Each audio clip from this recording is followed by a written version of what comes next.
punya keinginan, ide, atau saran, atau gagasan yang bisa diterima oleh teman bicara.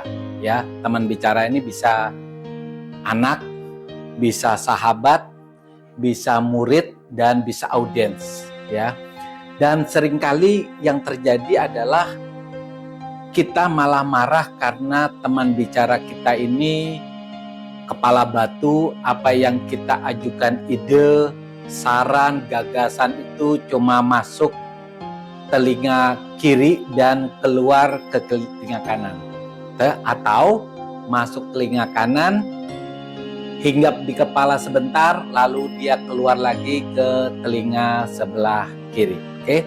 Nah, sebenarnya hal yang sangat mudah buat kita agar ide kita, gagasan kita, ataupun saran kita bisa diterima oleh teman bicara kita dan tersimpan di dalam pikirannya cukup lama.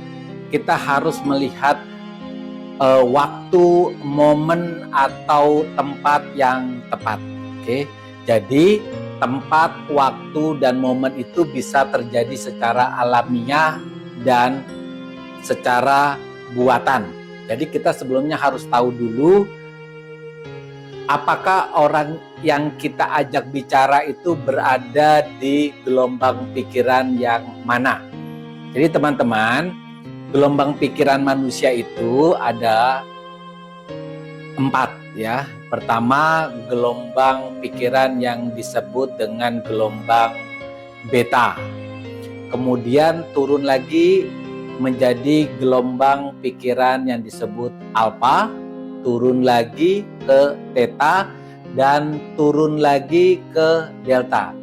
Nah, momen kita adalah di saat gelombang pikiran teman bicara kita berada di gelombang pikiran alfa atau theta, maka saran atau gagasan kita bisa masuk ke pikiran teman bicara kita jauh lebih baik, jauh lebih lama, dan bahkan bisa terlaksana apa yang kita lakukan, baik ide kita, saran kita, dan gagasan.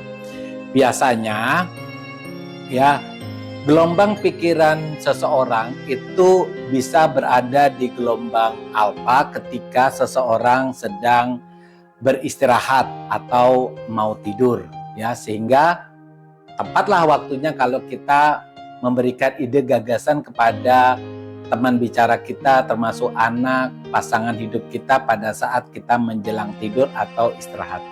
Kemudian ketika kita melakukan refreshing, yaitu misalnya kita lagi refreshing ke gunung atau ke pantai atau sekaligus ke mall, lagi berbelanja, makan di mall. Nah, itu adalah momen yang bagus.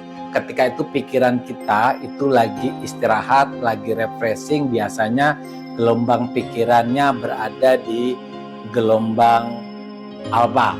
Kemudian ketika kita fokus, ya, ketika fokus misalnya teman-teman yang ada di tempat ibadah dengan tujuan ibadah lalu dengar khotbah, maka biasanya khotbah itu bisa masuk ke pikiran bawah sadar kita karena kita pada saat itu sedang fokus-fokusnya. Termasuk ke acara-acara seminar, apapun tema seminarnya. Maka teman-teman yang mau mengadakan seminar sebaiknya topiknya itu fokus pada satu topik, jangan terlalu banyak fokusnya berapa topik yang membuat audiensnya tidak lagi fokus. Misalnya seminarnya bagaimana kita bahagia, nah berarti fokusnya topik bahagia. Oke, jadi teman-teman kuncinya kalau mau mengadakan seminar fokus pada satu topik saja. Kemudian bagaimana supaya ide kita, saran kita, gagasan kita bisa diterima pada seseorang tapi momennya nggak ada, nggak ke mall, nggak lagi seminar, tapi kita lagi berbicara dengan seseorang tapi kita kepingin ide kita, gagasan kita diterima. Jadi kita buat saja gelombang pikirannya seseorang itu di gelombang alfa atau theta. Misalnya ya, ketika orang meditasi. Nah, meditasi ini orang sebenarnya dengan sengaja menurunkan gelombang pikirannya ke gelombang alfa atau theta. Tapi kan meditasi tidak lawan bicara, biasanya lawan bicaranya justru diri sendiri. Jadi kalau kita mau mensugesti diri kita sendiri, kita bisa menurunkan gelombang pikiran kita dari beta ke alfa dengan cara meditasi. Yang kedua adalah kita lakukan membangkitkan perasaan pasien. Misalnya, bukan pasien ya, sorry ya. Jadi klien kita atau teman bicara kita. Misalnya kita tanya tentang perasaan kapan dia bahagia, seperti apa bahagianya. Bukan cuma bahagia ya, kita bisa membangkitkan juga tentang perasaan sedihnya, kapan dia sedih terakhir, bagaimana dia merasakan sedihnya.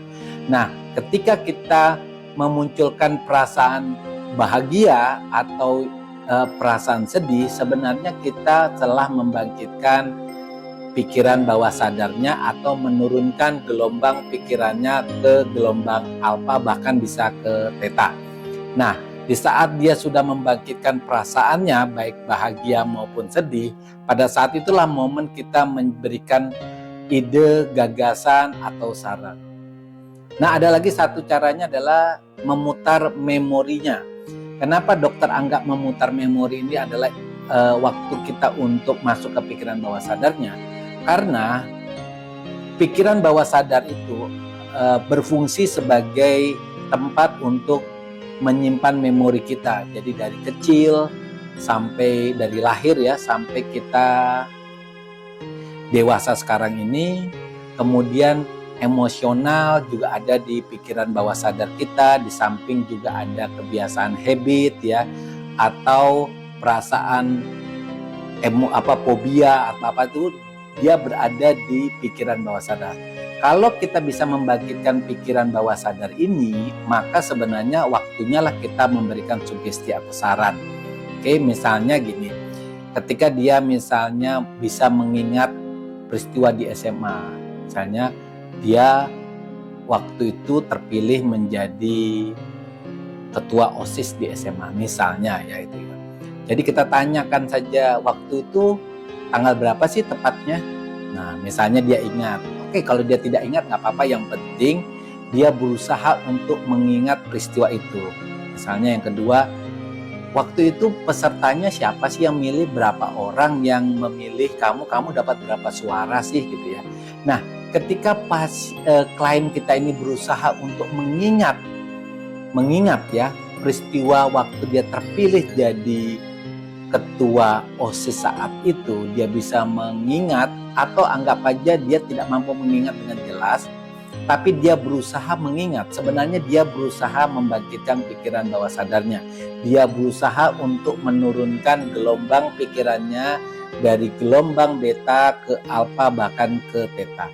Nah, di saat itulah kita tahu bahwa pasien ini sedang membangkitkan pikiran bawah sadarnya, sedang mengaktifkan, menurunkan gelombang pikirannya ke alfa dan theta. Saat itulah kita bisa memberikan sugesti, saran, ide, atau gagasan. Oke teman-teman, jadi sudah tahu ya kapan kita bisa memberikan saran, gagasan, ide, atau sugesti kepada teman bicara kita, kepada anak, pasangan hidup kita, kepada audiens. Itu kita ciptakan dulu gelombang pikirannya, kita turunkan gelombang pikirannya dari gelombang beta ke alfa, atau kita buat suasananya menjadi suasana di mana klien kita berada di pikiran bawah sadar. Oke, cukup sekian bagaimana cara memberikan saran. Bye.